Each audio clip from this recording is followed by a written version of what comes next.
Assalamualaikum warahmatullahi wabarakatuh. Alhamdulillah hamdan syukran lillah salatan wa salaman ala rasulillah. Asyhadu an la ilaha illallah wahdahu la syarikalah wa asyhadu anna Muhammadan abduhu wa rasuluh la nabiyya ba'dah. Para pencinta ilmu pengetahuan yang dirahmati oleh Allah Subhanahu wa taala, pada episode yang ke-40 ini kita ingin membahas tentang syariat Islam di Aceh. Syariat Islam di Aceh adalah sebuah proses panjang dari perjuangan masyarakat Aceh dalam rangka menuntut pelaksanaan syariat Islam di Aceh. Perjuangan panjang ini telah berjalan lama dan banyak mengorbankan jiwa, perasaan, dan juga secara materi. Kalau kita baca sejarah pelaksanaan syariat Islam itu secara yuridis, bisa kita katakan semenjak tahun 1959. Pada tahun 1959 tersebut, pemerintah pusat Indonesia mengirim Perdana Menteri Hardy yang sering dalam literatur disebut dengan Miss Hardy atau misi Hardy, di mana pada saat itu pemerintah pusat Indonesia memberikan keistimewaan kepada Indonesia dalam 3 hal. Yang pertama adalah keistimewaan di bidang agama, kemudian keistimewaan di bidang pendidikan, dan yang ketiga adalah keistimewaan di bidang adat istiadat. Namun sebelum pembahasan itu kita lanjutkan, nanti kepada para mahasiswa, kepada para dosen, serta kita-kita semua yang berminat untuk mempelajari, untuk mendalami kajian syariat Islam di Aceh. Ada mungkin banyak juga buku-buku yang menulis tentang syariat Islam di Aceh. Di antaranya adalah buku yang kami pegang ini. Ini adalah buku yang menggambarkan tentang bagaimana pondasi dasar dari pelaksanaan syariat Islam di Aceh, dengan judul Syariat Islam di Provinsi Nanggro Aceh Darussalam, Paradigma, Kebijakan, dan Kegiatan. Buku ini ditulis oleh Profesor Dr. Aliasa Abu Bakar MA. Beliau merupakan Kepala Dinas Syariat Islam yang pertama di Aceh. Beliau adalah orang yang pertama sekali meletakkan bagaimana kerangka dasar atau kerangka lanjutan dari pelaksanaan syariat Islam di Aceh, sehingga sampai saat ini pelaksanaan syariat Islam di Aceh itu masih bisa kita nikmati, masih bisa dijalankan, karena pelaksanaan syariat Islam di Aceh sudah menjadi hukum positif, yaitu hukum yang berlaku di Aceh, hukum yang berlaku pada saat ini, atau dalam istilah lain sering disebut definisi hukum positif adalah hukum yang berlaku kini dan di sini. Artinya hukum yang berlaku sekarang di Aceh. Sebagaimana yang kami katakan tadi, keistimewaan Aceh itu ada dalam 3 hal. itu pada tahun 1959, yaitu bidang agama, kemudian bidang pendidikan, dan bidang adat istiadat. 3 hal ini yang menjadi keistimewaan Aceh pada tahun 1959 yang dilandasi oleh misi Hardi. Namun, perjuangan masyarakat Aceh yang menuntut pelaksanaan syariat Islam kemudian dipenuhi oleh pemerintah pusat. Permintaan tersebut disayangkan tidak adanya aturan pelaksana dari apa yang diberikan oleh pemerintah pusat tersebut. Jadi ketika diberikan pada tahun 1959 kemudian tidak diberikan aturan pelaksanaannya, maka rakyat Aceh atau pemerintah Aceh semenjak tahun 1959 memiliki keistimewaan, tapi tidak bisa dijalankan karena tidak ada peraturan pelaksanaannya, sehingga ketidakpuasan dari masyarakat Aceh muncul.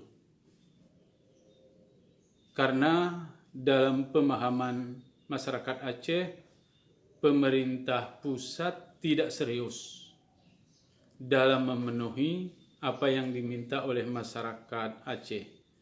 Sehingga muncul lagi pergolakan-pergolakan yang panjang. Di antara pergolakan-pergolakan panjang tersebut adalah masyarakat Aceh menginginkan pelaksanaan syariat Islam di Aceh tidak dalam makna yang pura-pura, tetapi dalam makna yang sebenarnya. Kemudian, dari perjalanan yang panjang yang lama itu, pada tahun 1999, diberikan Undang-Undang Nomor 44. Pada Undang-Undang Nomor 44 ini, keistimewaan Aceh, di samping yang 3 kami sebutan tadi, ditambah lagi keistimewaan itu di bidang peran ulama. Sehingga keistimewaan Aceh itu menjadi 4. Yang pertama adalah pelaksanaan dalam bidang agama, kemudian dalam bidang pendidikan, dalam bidang adat, kemudian dalam bidang peran ulama. Di mana Undang-Undang Nomor 44 tahun 99 ini diberikan oleh pemerintah pusat, kemudian memberikan aturan-aturan bagaimana undang-undang ini dilaksanakan sehingga melahirkan kanun-kanun yang ada di Aceh. Karena keizinan, karena adanya kanun sebagai pelaksana dari Undang-Undang Nomor 44 tahun 99 ini, maka di Aceh dapat dilaksanakan syariat Islam itu sendiri. Kita bisa melihat keistimewaan yang 4 ini tadi. Yang pertama adalah keistimewaan di bidang agama. Ini melahirkan adanya Dinas Syariat Islam di Aceh. Kemudian keistimewaan di bidang pendidikan, ini melahirkan Majelis Pendidikan Aceh. Kemudian yang ketiga, keistimewaan di bidang adat, ini melahirkan Majelis Adat Aceh. Terus yang keempat, keistimewaan di bidang peran ulama, ini melahirkan Majelis Permusyawaratan Ulama. Jadi keempat lembaga ini adalah merupakan lembaga pelaksana syariat Islam. Ini dilihat dari keistimewaannya. Ditambah lagi dengan adanya lembaga-lembaga khusus untuk Aceh. Lembaga khusus yang bagaimana? Adanya lembaga tentang badan daya. Ini juga lembaga yang merupakan implementasi daripada keberadaan peran ulama tadi. atau dalam bidang keistimewaan Aceh adanya yang sekarang menjadi Dinas Daya. Kemudian selanjutnya juga ada lembaga yang dengan lahirnya keistimewaan Aceh ditambah dengan lembaga kekhususan, yaitu adanya lembaga Walinangro. Ini sebagai simbol keistimewaan Aceh, utamanya seperti yang kita katakan tadi dalam bidang-bidang yang telah disebutkan. Mata kuliah pada saat sekarang ini seperti yang saya katakan tadi, kita adalah berbicara tentang pelaksanaan syariat Islam di Aceh. Secara yuridis, kita sudah mendapat pengakuan dari pemerintah pusat tentang bagaimana pelaksanaan syariat Islam. Kemudian dari yuridis yang diberikan, yang kita buat, yang kita atur tentang pelaksanaan syariat Islam itu, kita kembali ke belakang melihat tentang bagaimana sebenarnya keberadaan Islam itu sendiri. Di dalam Islam, sebenarnya ketika kita berbicara tentang teologi, berbicara tentang akidah, itu ada beberapa aliran di dalam Islam itu sendiri. Yang pertama, ada aliran yang mungkin sering sudah kita dengar yang disebut dengan aliran Mu'tazilah. Kemudian ada aliran Asy'ariyah. Kemudian ada aliran Maturidiyah. Dan banyak lagi aliran-aliran yang sifatnya berbicara tentang aliran akidah atau dalam bahasa lain sering disebut dengan aliran teologi. Aliran-aliran ini semuanya adalah aliran Ahlus Sunnah wal Jamaah. Arti aliran Ahlus Sunnah wal Jamaah, mereka ini sebenarnya tidak bisa dinafikan, mereka menjadikan panduan, mereka menjadikan pedoman adalah Al-Quran dan hadis. Ketika mereka menjadikan Al-Quran dan hadis sebagai sumber, sebagai dalil dalam pelaksanaan kegiatan, dalam beribadah, dalam menggunakan pola pikir, maka mereka dinamakan dengan aliran Ahlus Sunnah wal Jamaah. Itu di bidang teologi. Kemudian di dalam bidang fikih juga banyak aliran-aliran yang muncul, yang dalam fikih sering kita sebut dengan madhab. Yang populer ada 4 madhab, yakni madhab Hanafi, madhab Malik atau madhab Maliki, kemudian ada madhab Syafi'i, ada lagi madhab Hambali. Di samping itu ada juga yang populer dan tidak kalah populernya adalah madhab Zahiri, ada Syiah Zaidiyah, kemudian ada lagi madhab yang lain yang banyak sekali nggak bisa kita sebutkan, malah menurut sebahagian orang ada yang mengatakan ribuan atau ratusan dari madhab itu sendiri. Jadi kesemua madhab seperti yang kami sebutkan tadi adalah mereka menjadikan Al-Quran dan hadis sebagai landasan untuk beramal, menjadikan Al-Quran dan hadis sebagai landasan untuk berfikir. Mereka semua adalah aliran Ahlus Sunnah wal Jamaah. Ini yang menjadi landasan pelaksanaan syariat Islam di Aceh. Sehingga pelaksanaan syariat Islam itu menganut prinsip yang diambil dari Al-Quran, yaitu udkhulu fis-silmi kafah. Artinya, masuklah ke dalam Islam itu secara total. Masuklah ke dalam Islam itu secara menyeluruh. Apa artinya total? Apa artinya menyeluruh? Ya, kita masuk ke dalam Islam itu tidak hanya dalam kaitan dengan akidah Ahlus Sunnah wal Jamaah, tetapi juga kita harus masuk ke dalam Islam itu dalam makna pelaksanaan kehidupan kita dengan fikih yang secara kafah, tidak hanya dalam bidang ibadah, tetapi juga di dalam bidang muamalah, dalam bidang munakahat, dalam bidang jinayah.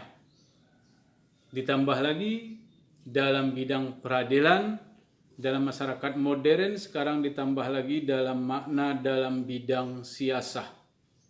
Ini adalah sebuah makna daripada pelaksanaan syariat Islam di Aceh. Kita mengatakan dalam perkembangannya seperti yang ditulis di dalam buku yang kami sebutkan tadi, menjadikan madhab, baik dia madhab Hanafi, madhab Malik, madhab Syafi'i, madhab Hambali, adalah satu batu loncatan untuk menatap pelaksanaan syariat Islam di Aceh dalam menjemput, dalam menghadapi masyarakat modern. Ini perlu digarisbawahi. Pelaksanaan syariat Islam dalam makna mengamalkan madhab, dalam makna mengetahui madhab, itu adalah sebagai sebuah batu loncatan untuk menuju masyarakat modern. Jadi orientasi daripada pelaksanaan syariat Islam di Aceh adalah syariat Islam masa depan. Adalah syariat Islam yang pelaksanaannya akan diwariskan kepada generasi milenial, kepada generasi yang dia itu hidup pada masa akan datang, bukan pada masa lalu. Ini adalah orientasi pelaksanaan syariat Islam.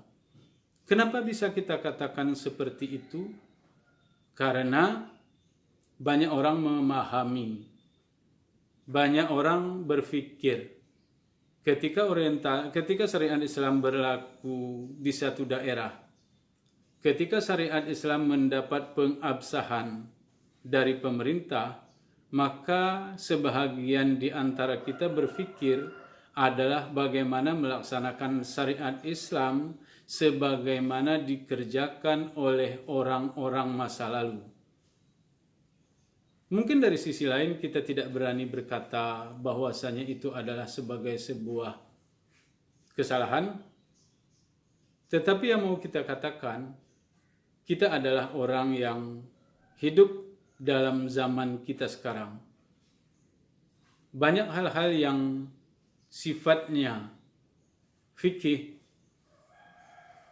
huwa al-fahmu, atau al-fiqhu huwa al-fahmu, yang bermakna pemahaman adalah orientasi kita dalam menjawab bagaimana kita hidup sekarang dalam makna aslama, dalam makna memberi kesejahteraan, dalam makna hidup sejahtera di dunia ini, dalam makna bagaimana Aceh ketika dia melaksanakan syariat Islam, maka Aceh itu adalah menjadi daerah yang memberikan kesejahteraan kepada orang-orang lain di luar Aceh, memberikan contoh kepada daerah-daerah lain di mana ketika dia mendirikan atau melaksanakan syariat Islam di Aceh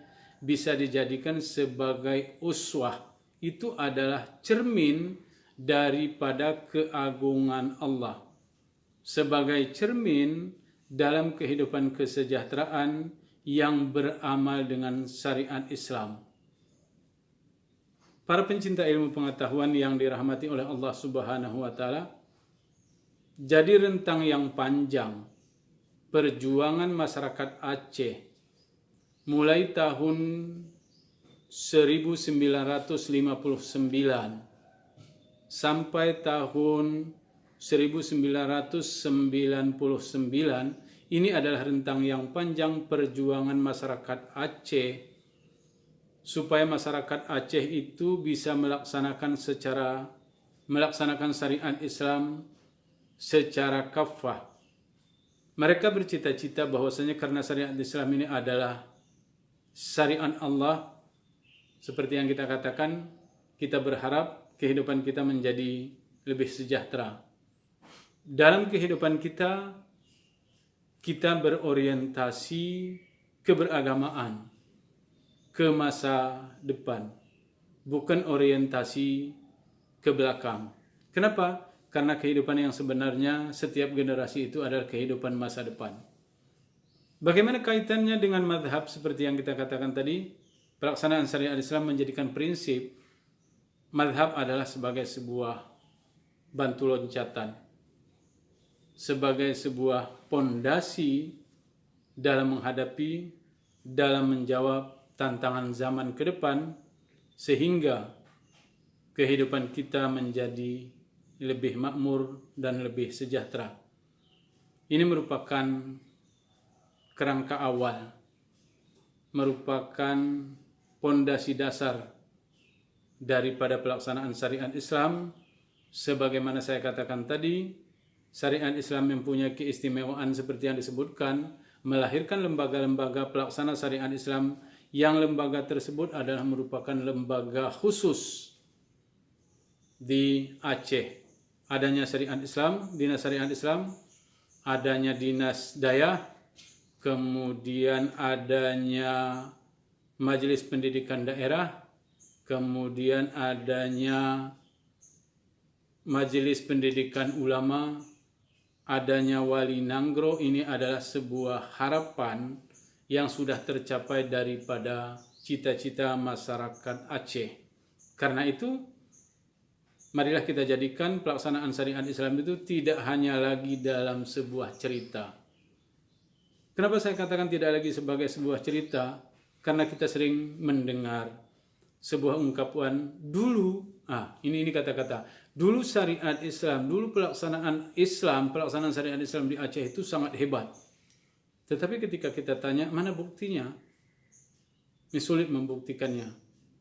Karena itu menjadi ide dasar juga ketika pelajaran syariat Islam di Aceh harus diajarkan di perguruan tinggi, harus diajarkan di lembaga-lembaga pendidikan, sehingga pelaksanaan syariat Islam dalam makna hukum positif dapat terpatri dalam pikiran kita, dalam pikiran generasi-generasi yang akan datang. Tidak lagi menjadi sebuah cerita, tetapi menjadi sebuah realita dalam kehidupan masyarakat kita. Mudah-mudahan episode ke-40 ini bisa memberi arahan kepada kita, memberi inspirasi untuk berpikir lebih maju dalam pelaksanaan kehidupan kita menuju masa depan yang lebih maju lagi. Kami akhiri, wabillahi taufik wal hidayah. Assalamualaikum warahmatullahi wabarakatuh.